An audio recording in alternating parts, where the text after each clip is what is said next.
Oh, God. Oh, my God.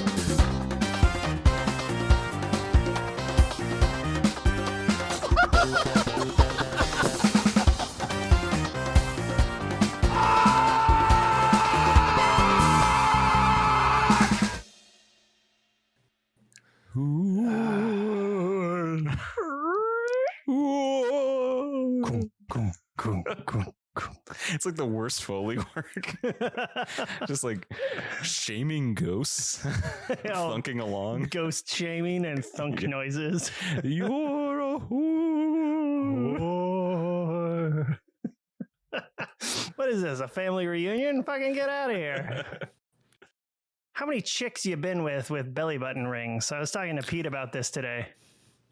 One. Oh. One? Yeah. I'm only a one too. Now, Or see, a one as well. I've been a bit of a whore. So, a lot? Yeah. Like, I don't have a tangible number. Allegedly, every chick Pete has ever dated has had a belly button ring. Interesting. Yeah, that's weird. That is a weird Pete fact. Yeah. I like that. I like that knowledge. Pete got married at like 12, right? Yeah, that's about right. So his dating was one, and she had a belly button ring. Yeah. I think you got the measure of it, Sean. Yeah. So earlier today, I saw a screen capture of something from a Facebook group called Halloween Freaks. And this guy Ted just said, if you're like me, you know that Halloween is the perfect time for fucking and sucking and dripping wet with sex fucking pussies and hard frightening cocks like this if you agree. And Andrea had to come back with, this is not what this page is about. But Willem Dafoe did like that. Yeah, absolutely. With frightening cocks. Yeah, just an eggplant emoji. Thanks. Oh man. God. I love this time of year. Freaks come out at night.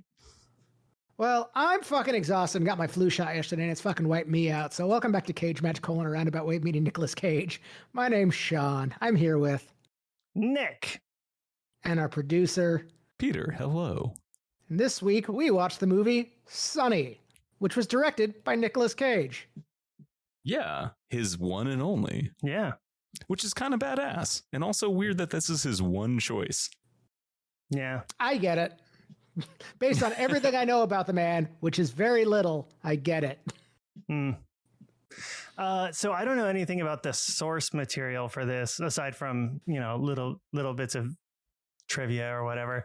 I'm curious if it was also written to be set in New Orleans or if Nicolas Cage took it and reset it in New Orleans, because that sounds about right. It does sound about right that he would have put it there Yeah. as like a passion project. Right, because the author set it up as autobiographical or semi-autobiographical.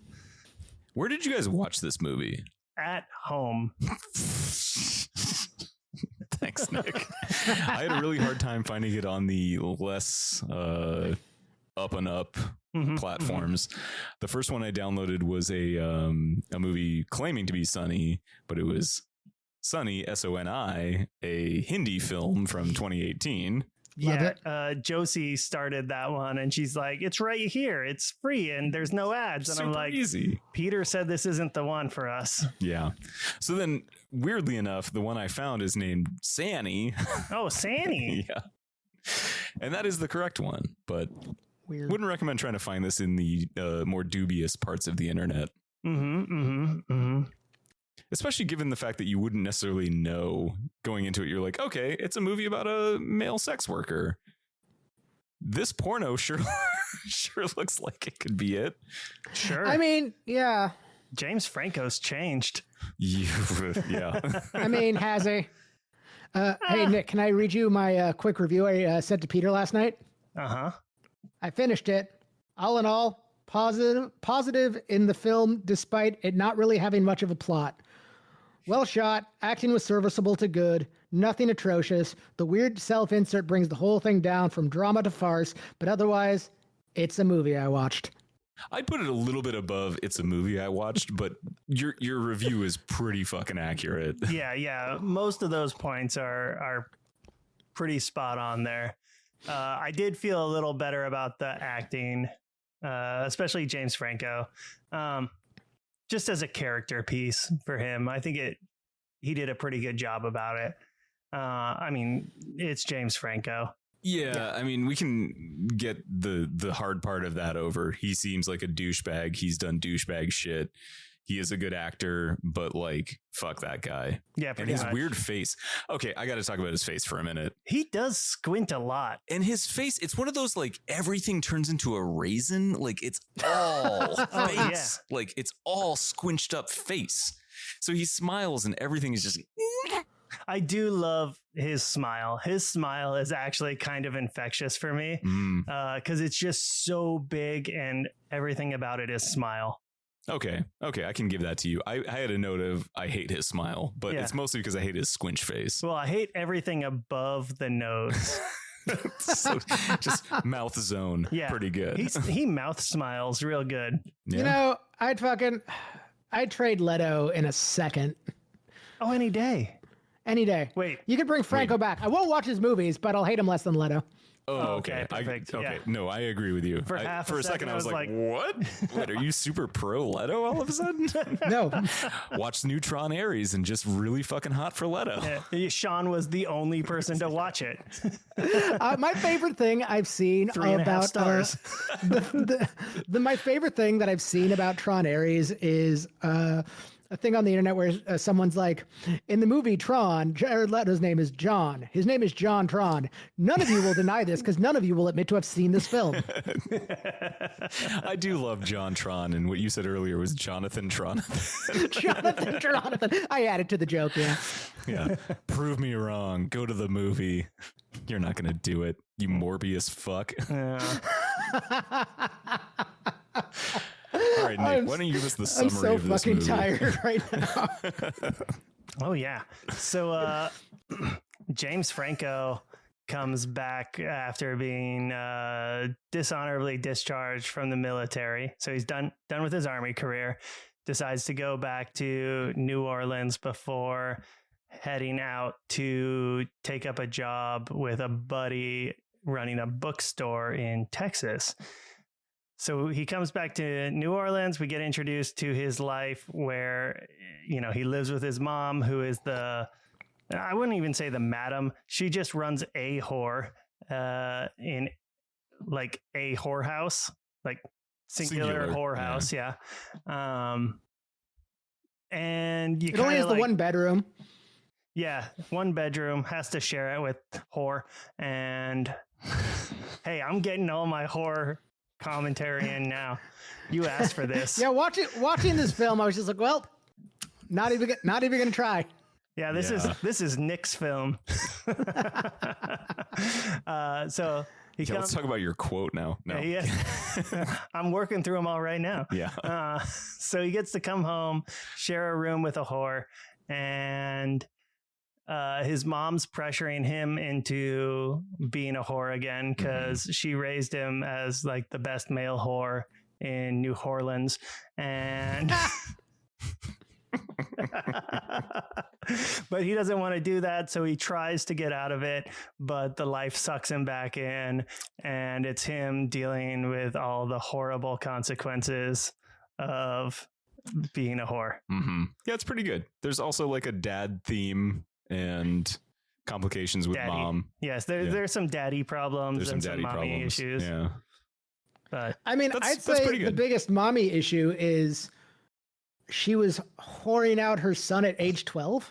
Yeah, super fucked up. Like all of it is pretty fucked up. Yeah. So yeah, like the little cast rundown. So you got James Franco as the main character, Sonny. You've got Brenda Blethyn as Jewel, his mom. Harry Dean Stanton is Henry, who for most of the movie you just is like, okay, this guy who's been around in his life who's sort of a fuck up drunk gambler. Yeah, but he fucking kills it. This is great. One of my favorite Harry Dean Stanton films. And he turns out he's his dad, but that's later. We'll figure that out. Mina Savari in so she's been in at this point like American Pie and American Pie 2 and American Beauty. A lot of American. All American actress. All American actress. And then like her career, like she doesn't fall off in like a crazy way. She just sort of goes the way of like aging women actresses, where she becomes like a TV actor after her film career kind of tails off. So she made stuff like last year. She's still in the scene. Interesting. But this is one of her last like big leading roles for a while. And then beyond that, like Nic Cage plays a character named Only Acid Yellow because he is a drug-addled pimp wearing yellow. Mm-hmm. Yeah.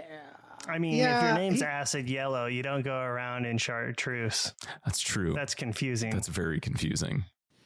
And that's kind of it. The only other one that I liked was that dude who gambles with his with Harry Dean Stanton. Oh yeah, with the fucking giant cigar. Oh, who is that guy? He looks super familiar. Yeah, his name is Seymour Castle. He's been in like a billion things. He's just one of those like bit actors that you know his face. And like his face looks like it always should have a cigar. And in this movie, it does. Yep. Yeah. That's Sonny, folks. That is kind of Sonny. How Nick, how do you feel as a person who likes New Orleans? How did this rep New Orleans for you? God, it made me want to go back to the 70s because every time I've been to New Orleans, zero prostitutes. This is set in 1991, isn't it? What a shame. Yeah, no toots at all. The only toots I got were from some dork's trombone. Did you ever see a guy lick a guitar? Ooh. I saw some mean licks on guitar, but I don't know if I saw a guy lick a guitar. That guy was pretty wild. He was pretty wild. That drunk ass scene. Yeah. Have you ever had like whiskey and club sodas and like slammed it on the table to ultra fizz it out? No, none of that made sense. Sean, have you had that experience? Like, what the No, fuck was he doing? I wanted to ask if anyone knew what was going on there. Okay, so later in the movie, we'll get to it, but Sonny is like... Timeline doesn't matter. Yeah, everything's gone out the window. His life has fallen to shit. He's back in the game. He's sad about the game. His dad has died. We'll talk about that He too. learned who his dad was. He learns who his dad was. So he goes out and he gets fucked up like big time. And he's drinking whiskeys and like club soda, but he fills it up, puts a napkin on top of this cup, and then slams it. Right, to make it all fizz up. But why? I don't know. I can only imagine that it's probably like a different like mouthfeel. Like the drinking experience has to be different because you're drinking something, that's like ultra fizzy. Like the bubbles are just going crazy at that point, and then you slam a whiskey soda that way. I mean, I want to try it.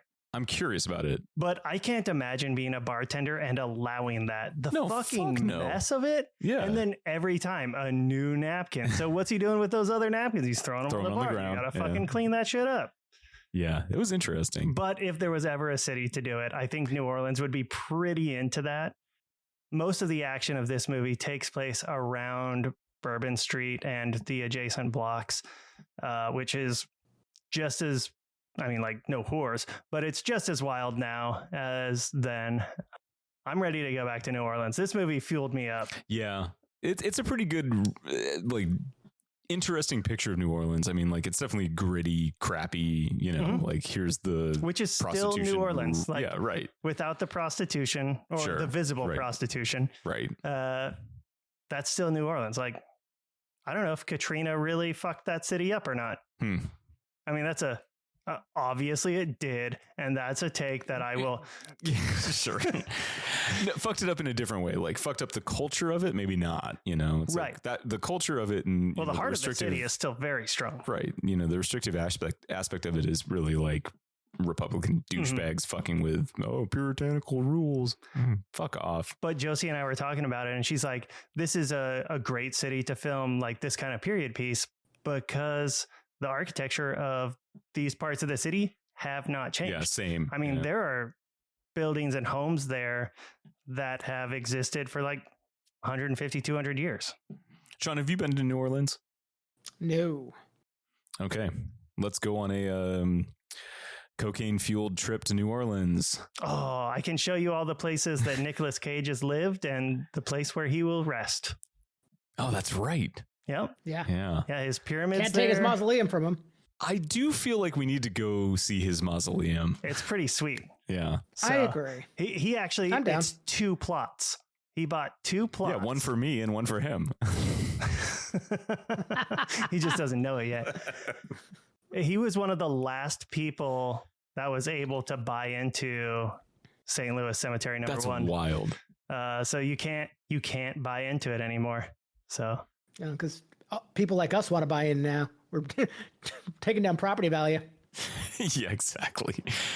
yep. My bones are going to ruin this property value.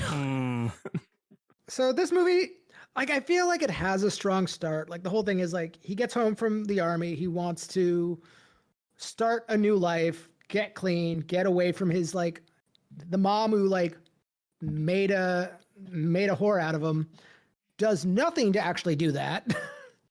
Well, he tried the one thing.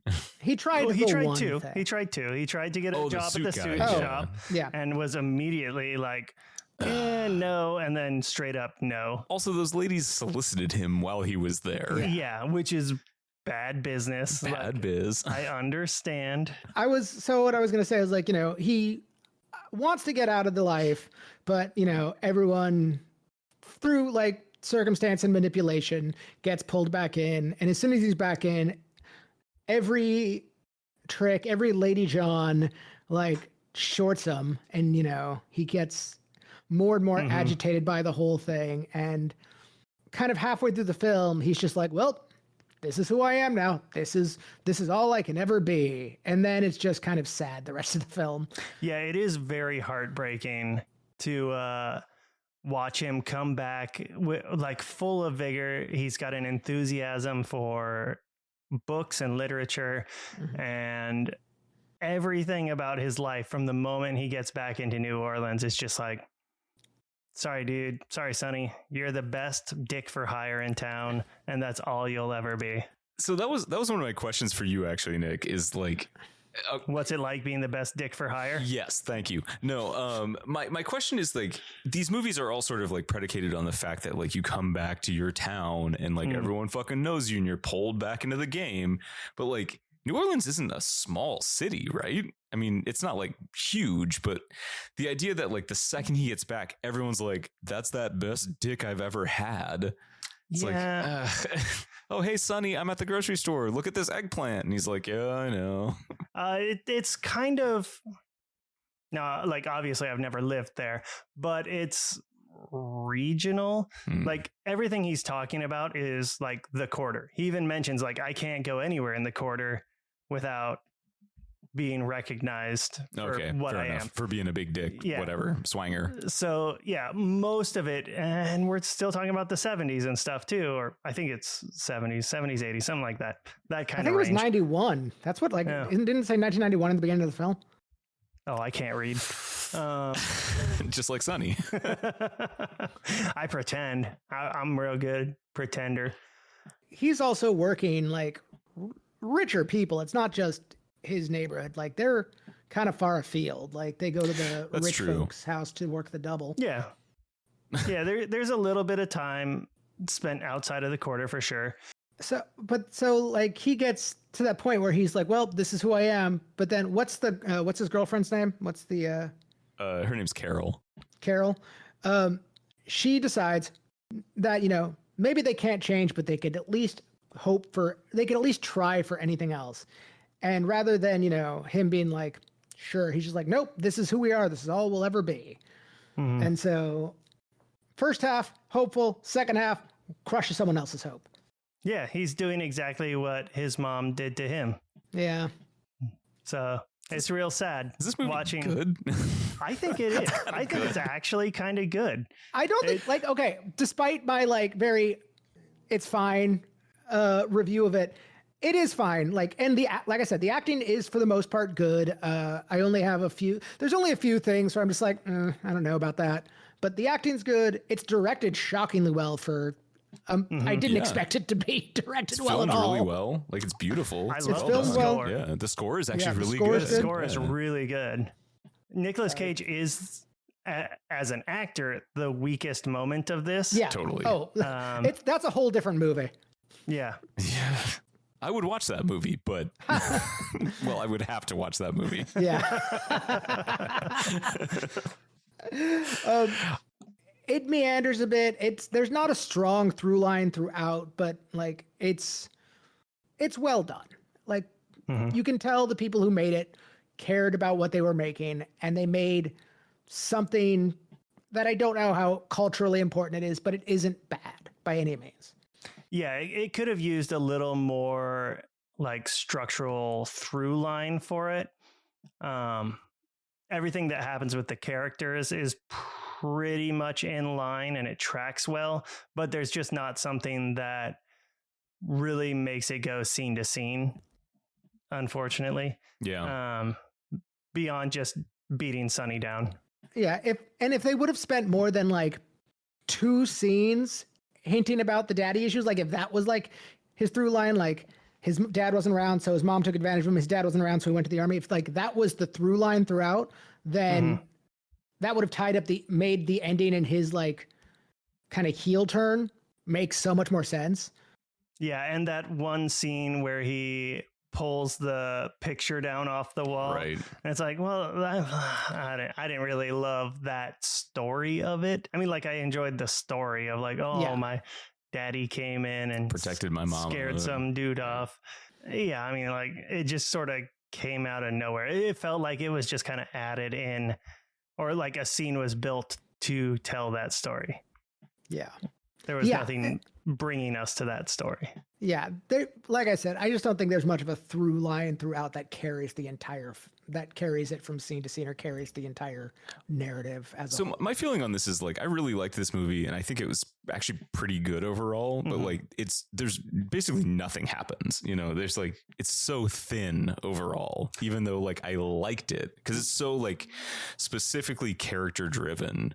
So like what I want to talk about is like the performances of sort of the main 3 characters. You know, it's like Carol, and Sonny, Jewel, and I guess Henry, his dad. Yeah, I loved that scene where Henry and Sonny were talking, and Henry was like, "Oh, you got to think about the consequences," and Sonny's like, "Oh, you think I shouldn't get out? Also, you think I should just stay?" And Henry's like, "No, but you got to realize, like, just be prepared, because the things that you don't have to think about, the things that normal people think about, like paying bills, like going to PTA meetings, like it's hard in a different way. Coming from somebody who makes his living picking pockets and stealing, right? Talking to a male whore." Okay, so let's get back to the dad because I think he's my favorite character in this. I really liked Henry a lot. So we'll go back to connects really well. Yeah, we'll go back to Harry Dean Stanton. But how about we do the mom, Brenda Blethyn, Jewel? What did y'all think of her accent? It was the weakest. Yeah. I think it tried the hardest. It did try the hardest. There are definitely times in it veers very close to Channing Tatum's Gambit. Oh yeah. Yes. Yeah, I don't know a lot of off the beaten path women from Louisiana. Like I don't know a lot of like accents from parishes outside of the main portion of New Orleans or anything. The tourist areas. I don't know the accents of the people who do not get a lot of like outside influence. It could be relatively accurate. It was very distracting, especially in the beginning. I was like, oh, that's what we're doing. Like I got over fucking Franco's accent pretty quick. Yeah, I had a note immediately that was like, ugh, and then it was like, it's all right. Yeah, I kind of settled into it and I was like, okay, yeah, actually there is a little bit of that like kind of wet drawl sort of thing. Gross. Yeah. Wet drawl. Yeah. But the mom was extra and it was a little off-putting. It took me out of it a lot. But then at the same time, I mean, I have a dad who says crick instead of creek. Fair enough. He was raised in Oregon. Like, why does he do that? I don't know. Rural areas. Wash your hands. Yeah, he says Washington. Yeah. And I live in Washington. Washington. Yeah, I live in Washington to him. He lives across the river from Washington, and it's Washington. It's across the creek to Washington. Just across the Columbia that Creek. big creek. That thick crick. Oh, I don't like that. I don't like that either. Yeah, you shouldn't. So yeah, I mean, rural accents are fucking weird. They take bends, man. So she reminded me like in a very like more humanized, toned down version of the mom from Wild at Heart. That's exactly what I was thinking. And also Harry Dean Stanton from that. Like he's a very different character. He's almost like the fusion of that character from Wild at Heart and the character from that Dennis Hopper played in Rumblefish. The drunk dad from that. It's like if you slam fucked those two together, like aesthetically and character wise. I don't want to think about Harry Dean Stanton and just Harry Dean Stanton and Dennis Hopper. Slam fucking. Listen, man. And you have problems with the things I say. Sometimes I can get you. But no, I kept thinking about that. Like the aesthetic of Dennis Hopper's character from Rumblefish is exactly what this is. It's all like the hat, the style, kind of the fuck up drunk. You know, he's like kind of a nice, likable guy, even though you're like, you're a fuck up. He's like, affable. Yeah, he's very affable. You're sort of just like, yeah, I probably drank with that guy, you know, like. Oh, we absolutely drink with those guys. Yeah. They're our favorite guys. That's true. Okay, just for funsies, I just Googled, was Harry Dean Stanton ever young? What the fuck? Okay. Nope. He only Never ever once. looks like a 68-year-old man. I mean, it's a good question. The first thing that came up, yes, Harry Dean Stanton was young. Great. Thanks, AI. Fuck you, AI. Yeah. I don't believe that. At one point, Harry Dean Stanton was a child. Prove it, bitch. Yeah. It looked like a 68-year-old man. Numerically. Yeah. Yeah, exactly. He's got some kind of weird version of Benjamin Buttons where he came out 68 and he stayed Just 68. stayed that the entire time. Yeah. He's a Highlander. All right, well, let's talk about him then, because like he's probably my favorite character in this entire thing. Like, Yeah. I think I kind of like his whole like vibe. Like we kind of get introduced to him. Is our first introduction like him being in jail? yeah, Yeah. and Carol having to go blow the bonds person to get him out. Jules running this like scam behind the scenes. She's always using money as kind of motivation for the game. So like I can absolutely see somebody like that being like, oh, well, my fuckboy is in jail. I could pay money to a bondsman, or I could just have some other mouth suck his dong off. And I mean, one of those has zero repercussions to me. Sure. Yeah. Yeah. True. I mean, that's the pimping game. To get back to Henry, like that's how we get introduced to him. Right. Henry comes back. He's, lumpy ass Harry Dean Stanton. And He looks like a melted candle, like just always. oh man, one of those decorative candles that you get at the county fair. Yeah. Yeah. There you go. Put a hat on it. Yep. Borrow John's hat. Put it on the candle. Wait, just because we name dropped John, I did want to. The one thought I had, the one note I made for this film is when Harry Dean Stanton does eat it in this film. Spoilers, and like his car gets exploded by a semi truck, and all that's left is flaming wreckage and a hat in the middle of the road. I'm like, that's how John's gonna go. Okay, we got to just talk about it. So Okay, like we're his there character's now. fine. Like it doesn't matter. He just like has these moments with Sonny. It's nice. They're like He's a father figure. clearly father-son He has situation. dad moments. Dad moments with Sonny tension. without knowing that it's his Yeah. son. It was pretty clear Well, after the he first knew one. it was his but- son. Yeah, sorry. Without knowing it was his dad. Let me Yeah. rephrase.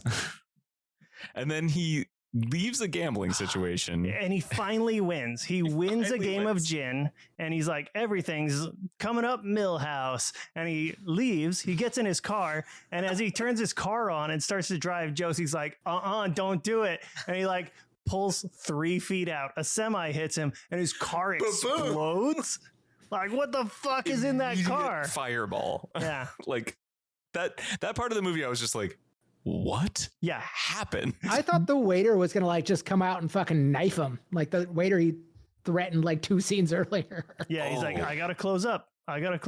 Oh, that waiter? Oh, That waiter was a dick. yeah. I knew he was about to die. I just didn't see death by exploding car after semi truck collision being the cause. Yeah, like that's the weirdest way to introduce his death. Like, because you're right, he threatens this waiter earlier because they go out on a fancy date and For Jules' birthday. yeah, Yeah. for Jules' birthday, and she's like kind of It's kind country, of all you know, she whatever. wants. Yeah. So she has her shoes off, and the waiter comes over and is a super dick. And he's just like, well, as you learn to use plates and napkins, you know, it's like, oh, fuck off, dude. Yeah. He was a fucking piece of shit.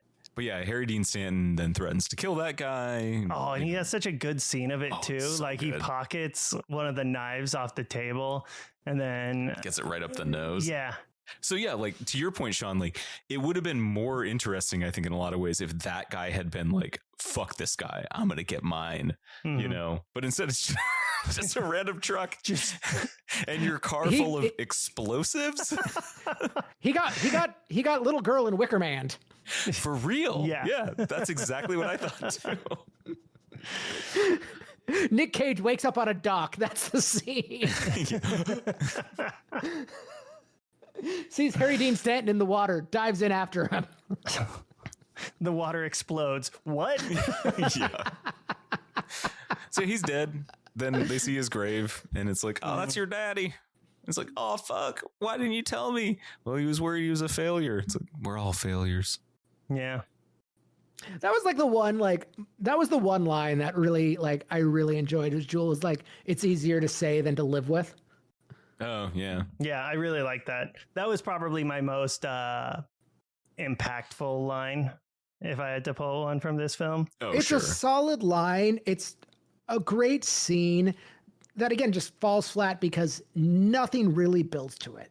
There's no emotional arc there. Yeah, it was pretty weak throughout. Yeah. It was definitely, I don't know, even a tertiary concern, if that. Yeah. That delivery, I really liked Franco in that. His reaction to the lines were really good. I felt like his emotions were pretty justified. Franco does have some good Cage out freakouts in this film. Oh, like when he and Scott Conn are double teaming those sisters. Yeah. Oh, and when he's finds out she's addicted to cough syrup. Yeah. Which also, That was such a fucking weird thing. pivot. Weird pivot. Okay, so he goes on this double date with his buddy in Texas who ends up not being able to get him a bookstore job. Scott Conn of Gone in 60 Seconds. Con in 60 seconds. Conn yeah, in of 60 course. Seconds. Um, Son of James Conn of Hollywood. No, what's the fucking Flying Elvis's one? Honeymoon in Vegas. Honeymoon in Vegas. Yeah. Yeah. That's his dad. Ooh, nice. Yeah, well, I see it. I see it a lot. Yeah. So they go on a double date with these sisters, and obviously they end up back at sister's house.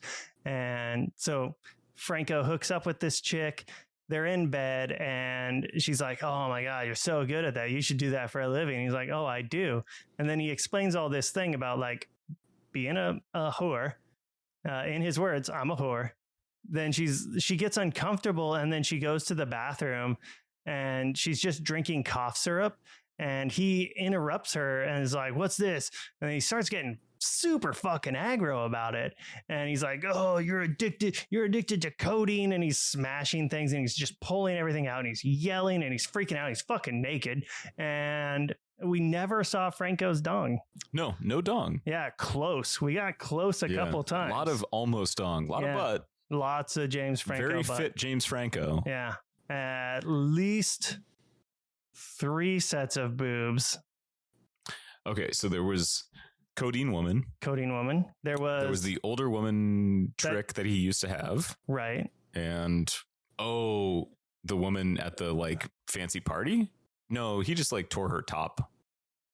Oh no, what about the cop one? Yeah. No, When he pretended to be a cop? No, we didn't actually get to see that because he gets her on the bed and handcuffs her. There's a scene where he's requested to go for a dress event and he has to dress up like a cop and do cop stuff. And then he has to fuck her with the nightstick. Yeah. And she like sucks off the nightstick. Yeah. It's like everything about that, like fuck cops, but not that way. Yeah. I'm really glad he looked as uncomfortable with that situation as I felt. Yeah. So I'll rewatch it someday and I'll text everybody that listens to this, all 13 of you, what that boob was. The missing boob. The missing boob. Yeah. One of the things we mentioned in that though, they get he and Mina Savari get contracted to go to like a double date. You know, you fuck the man, I fuck the guy or the lady, and oh gosh, yeah, and it's like this big fancy party. And then there's this scene where he's like eating a sandwich in the kitchen. Oh just, yeah. like, crushing it into his fucking mouth. And I don't know. I can't remember. I think I was talking to you when I was coming back from somewhere the other day.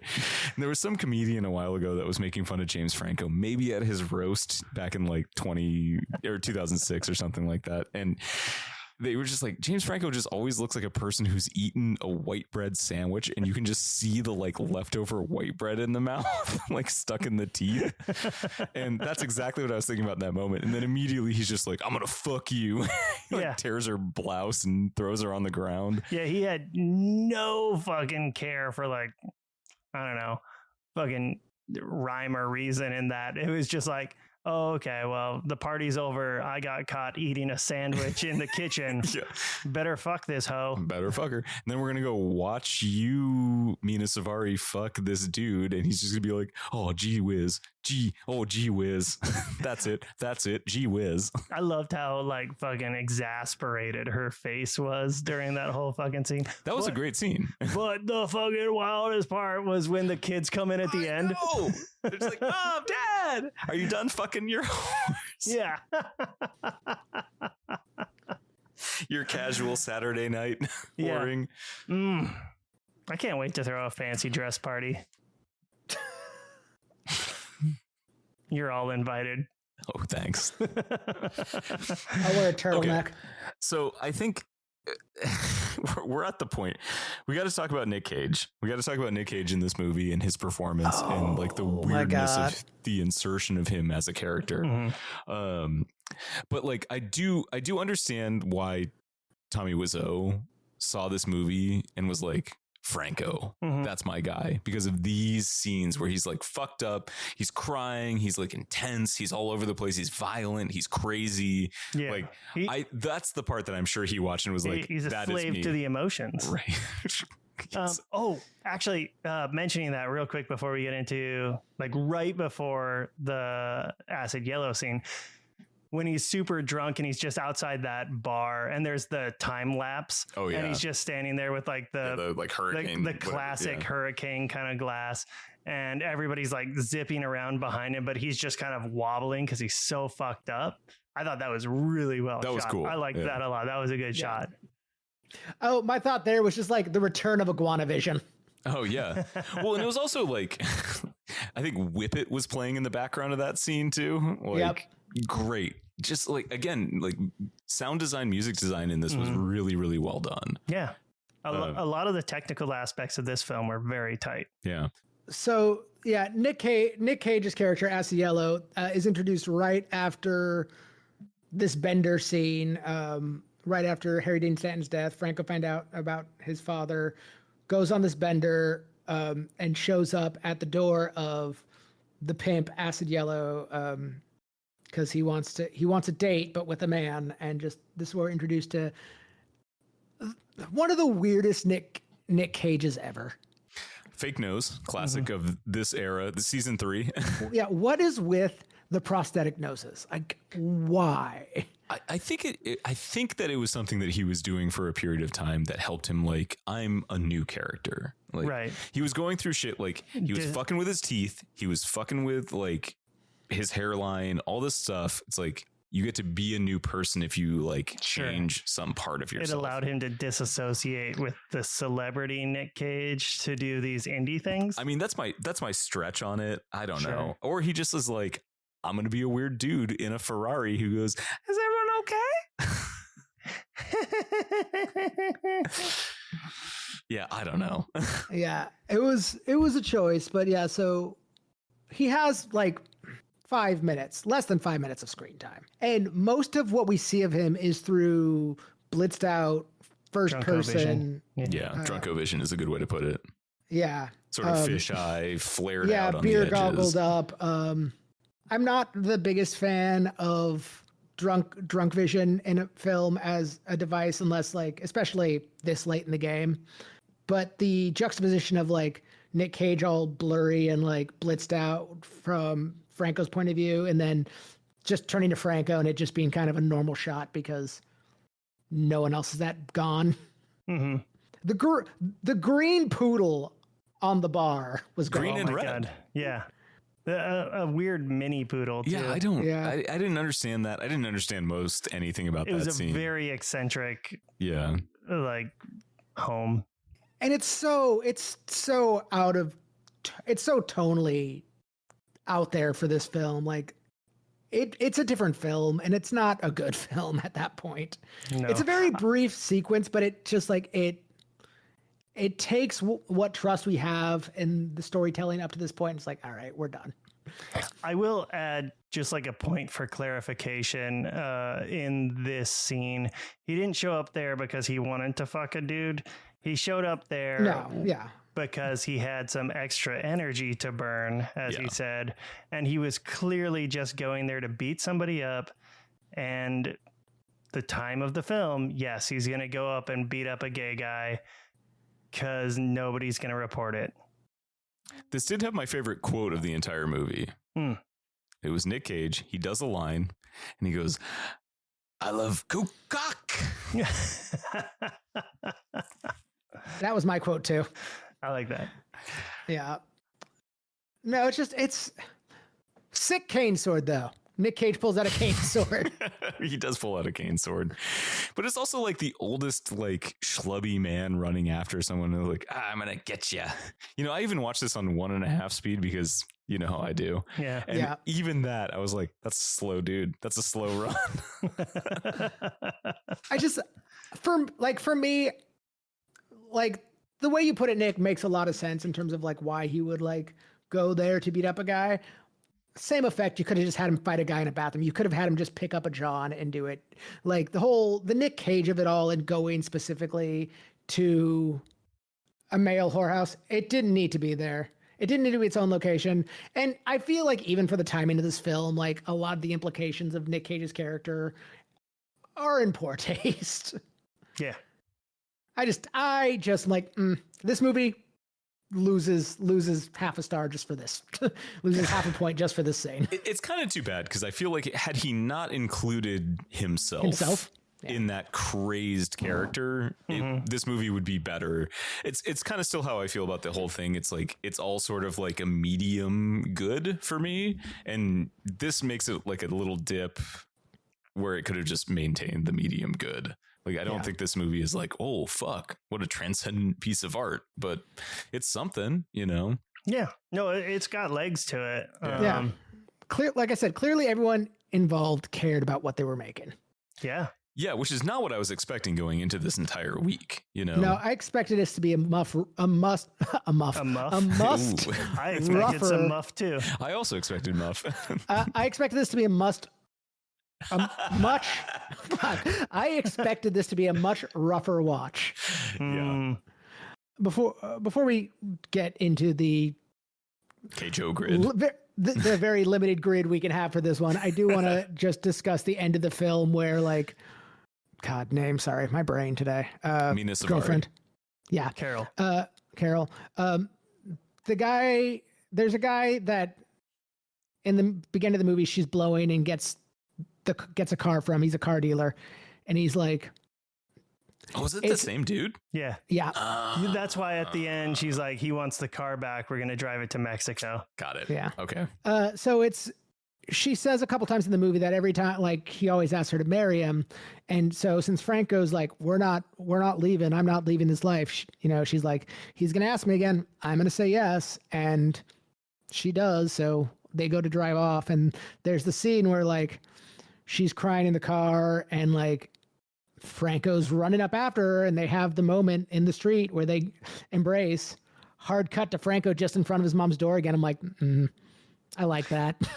Yeah. Yeah. I like the liked it reality of too. that. Yeah.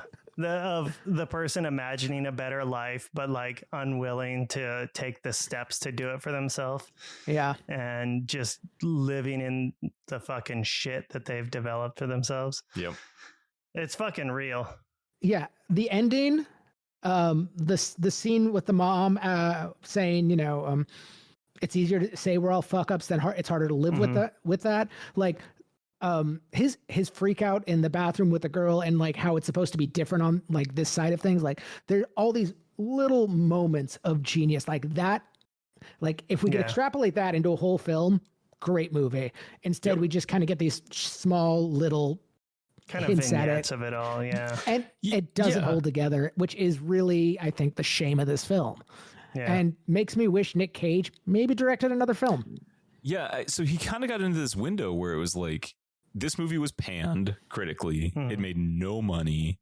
It was a total fucking loss. Like what, 130,000 worldwide? Yeah, like disgustingly small amount of money. That's $130,000. Like, Yeah.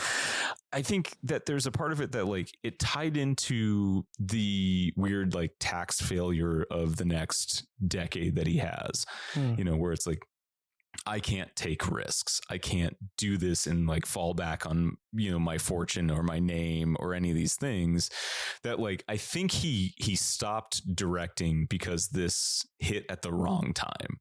And that sucks because it's actually not bad. Yeah. I It's would not. love to see him try again. Yeah. And he might never, I mean, He probably won't. We'll Right. probably never see another Nicolas Cage directed piece. and it's too bad. Yeah, because it really is not bad. And, he managed to get a crew together and like good actors and like James Franco aside, he was a hot commodity at that point. Like the people he surrounded himself with were artists with a vision that seemed to jibe with what he was doing. And it fucking worked. Like it's way, way better and way prettier and way more put together than I ever thought Yeah. that this was going to be going into this. At a time where like his like A-list stardom was waning as well. Like, this would have been a great transition if this would have worked out. Yeah. In retrospect, kind of glad it didn't, because now we have like Pig and Mandy and Joe. But Totally. imagine a world where like Nic Cage kept making movies, kept like Was directing it Tom films. Cruise? What? Wait, in what way? Like just Oh, remained sort of an A-lister forever. Oh, sure.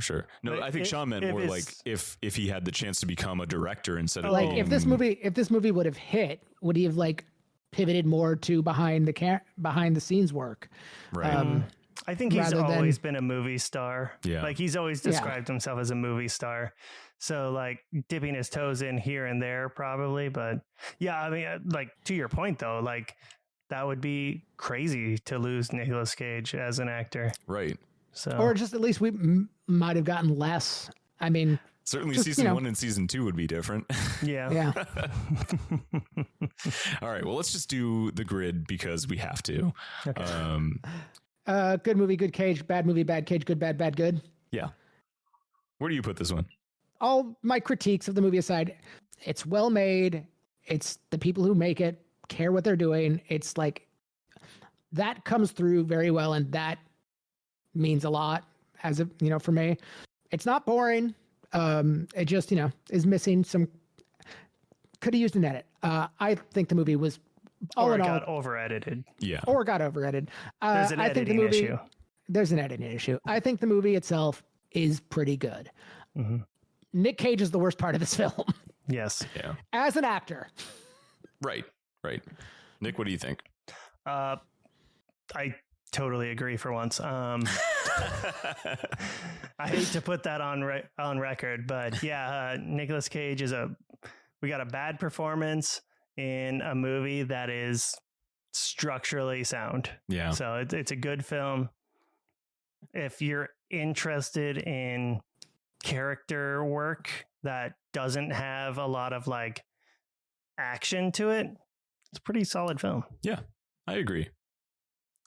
So next episode, we've got the Ant Bully, which I'm sure is going to be a very, very different vibe. Oh, I can't wait to hear how many times they say whore. Oh, so many You're times. just an ant whore. Yeah. I think Well, you're a whore, ant. there's probably like a special ant word for whore. We're going to pick it up. We're going to find out. Yeah.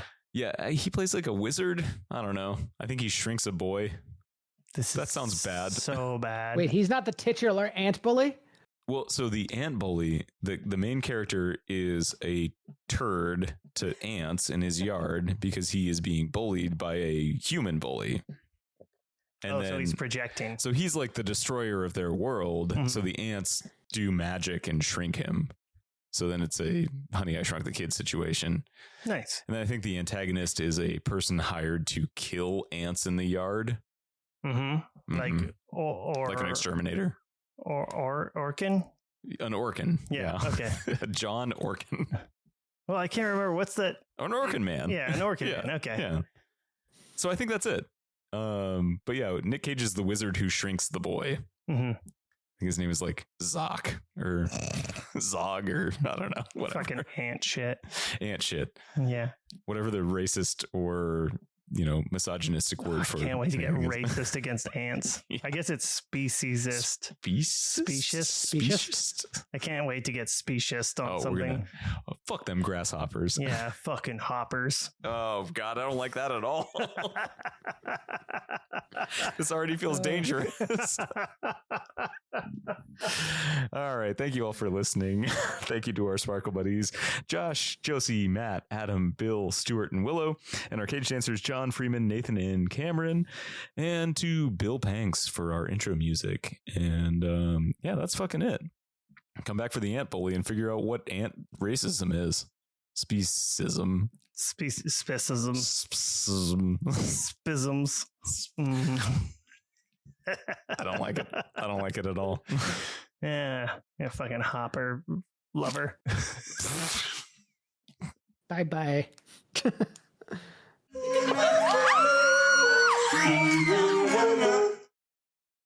Bye. Bye.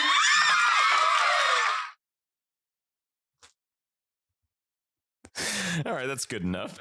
Hold on, wait, before you start that. I've got something that I brought here for us. Oh Lord, what is it? What is it? I got this in the mail today. I don't know what this is, What Sean. could I have gotten in the mail today? I'm about to watch Nick murder Peter. It's terrifying. It's a knife. It's a gun from the mail. Yes, It's the LaBuzzy. We got a LaBuzzy. Send me a photo of it. I'll put it on our fucking Oh my God, it even says Instagram. buzz balls on it. Oh my God, that's fucking fantastic. I love the LaBuzzy.